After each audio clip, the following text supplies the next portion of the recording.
High school counselors, I have 5 tips that I didn't learn from grad school that I would like to share with you. Tip number 1, angry parents.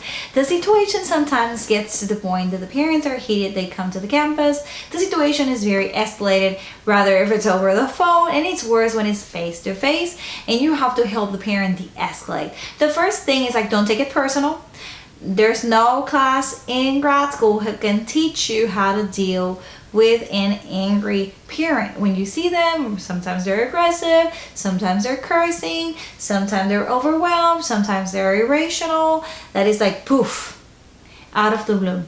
How do you help them to understand what's your role and what are the action steps? But the most important part, be a good listener, try to problem solve. I've been caught in a situation when they confuse me with someone else and I'm like, no, you didn't talk to me, in a respectful way. Stay calm, no facial expressions, do not roll your eyes or anything like that. Be mindful of your body language. Another part that comes with angry parents also is with translation problems. I speak 2 languages, Spanish and English. Remember, bilingual could be any other language rather than English: Vietnamese, Arabic, Mandarin, French, Italian. Anyway, you name it, all the languages in the world, right? Remember the cultural background of each parent and whatever it's normal in their countries, not necessarily is normal to the educational system here.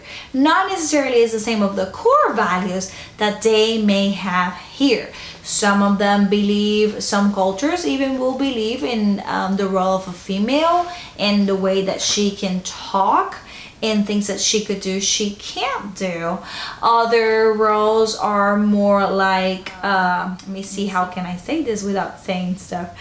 So be mindful of the cultural background. Another thing that I tend to see in a lot of Hispanics, and I'm Hispanic too, it is sometimes parents invent excuses, but they don't understand what the teachers are doing in the classroom or the purpose of it. Try to stay away as best as you can, but at the same time be realistic with patience and love. Explain to them step by step. The teacher is trying to find solutions for your son or your daughter, but the student must complete their work. The teacher is finding ways to teach them, to help them, to engage with them, but they must do their works. Try to engage them as best as you can.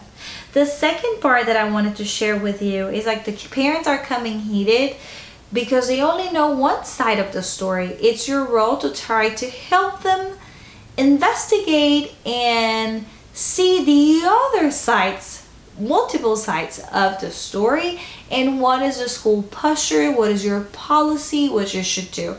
And I never experienced this, but I've seen it in other cases that parents get really escalated where you need to call the police, cops from the district, or call the actual cops to come and remove an angry parent or a parent who lost control. Whatever happens, don't take it personal. It may sound like they hate you or they love you, but don't take it personal, okay? You don't know what the kids said at home. Number 3, confidentiality. Confidentiality is key, but sometimes parents, adults, faculty, and staff want to know what's going on. Recently, I attended to a FERPA HIPAA session, and they were saying as long as it's a part of the educational environment, you could share with some of the colleagues. It's in a different world than the counseling world. Just be mindful of the things you could say or things that you can say. Most of the time, depending on what it is, I ask the student, especially if it's a problem with a teacher, if I can share that information with the teacher or what parts of the story I can share with the teacher, and we make some agreements. Regarding the parents or difficult situations, as a counselor, you should know what to do, but the conflicts are real, and then there's some teachers that will take everything personal or they want to know everything, and you can't tell them everything, right? We need to honor the confidentiality. That can also bring you problems in your work with colleagues when you don't want to release information and they want to know the information right away. Tip number 4, I apologize for the quality of this camera. I hope you don't get scared by seeing me over here. While I was recording and editing the video, I forgot to tell you something. Nobody prepares you for CPS referrals and how sometimes CPS can break confidentiality in those referrals, or whenever you go to grad school, they tell you your role is not to investigate, your role is to report. When you take those PD sessions, they're going to say your role is to report. But when you go to the school setting, you have to investigate as well. CPS also is going to question you. What were the steps that you took before this referral? How did you supported the family? When did you contact them? What did they say? And more. So in order to keep the child and the children safe, make sure that you investigate a little bit before you make a referral. And I understand the point of view that we don't want to waste their time, but we're mandatory obligated to report. So that's a different thing too, to keep it in the back of your mind. And I wanted to tell you something else. When it comes to CPS referrals, I've been caught in the situation where the family arrives when it's about like removing the child, arrives before to the campus rather than the CPS caseworkers. So sometimes there could be a leak, but we don't know where. It's optional if you want to do it anonymous, or if you want to put your name or the name of the school, however you prefer to do it. In order for them to give you a case number, you must tell them your name. I just want to point that out because CPS referrals are very important in your school counseling career. Plan engaging sessions and engaging guidance lessons. See what they need, what is the cultural background, make it accurate for their age, grade level, age, needs, and what they like. In my experience, they love stations. Whenever it takes a lot to plan, it takes a little bit of time. When I do stations, it keeps them engaged. But the other part that goes with your guidance lessons is also classroom management. That's not only for the teachers. It's very important that the kids know the rules, the expectations, what they need to do, transitions, and the whole process. It is vital that you are in control. The kids may think because they know you in a one-on-one setting in private, they can go over there and get the same attention or do what they do in your office. And when it's a whole group instruction, you have rules, systems in place, and expectations. But make sure that your guidance lessons are accurate for what they need and what they like. And not only that they're having fun, what is the content of the lesson? Make sure that you do your exit ticket, your introduction, your exploration activity, like when you were teaching, back in the days when you were teaching.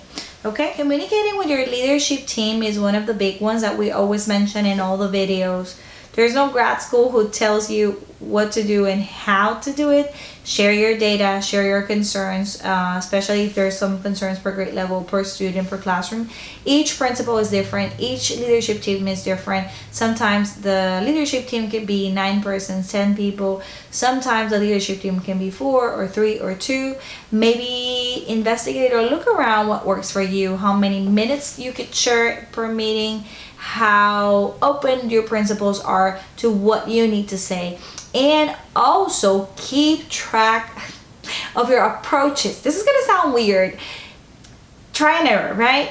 When you try to communicate something to your administrators, what is the response? So cause and effect. When I act like this, when I say this way, how it sounds, how it's perceived, and consequences of it. It was a good result, it was a bad result, negative result. Adjust, adapt, try again.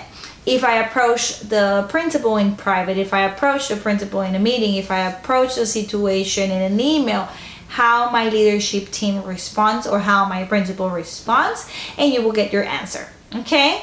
Don't take it personal. We're all busy, and this is part of the game. If you switch districts, if you switch principals, or if you stay in the same campus but you have different principals, it's going to change from one principal to the other one. But resilience, okay? Adapt and move forward. Let me know, what do you like me to talk about coming up, and put it under the comments down below, and give me a thumbs up and subscribe. 98% of you are not subscribed to my channel, so if you're watching my videos, click subscribe.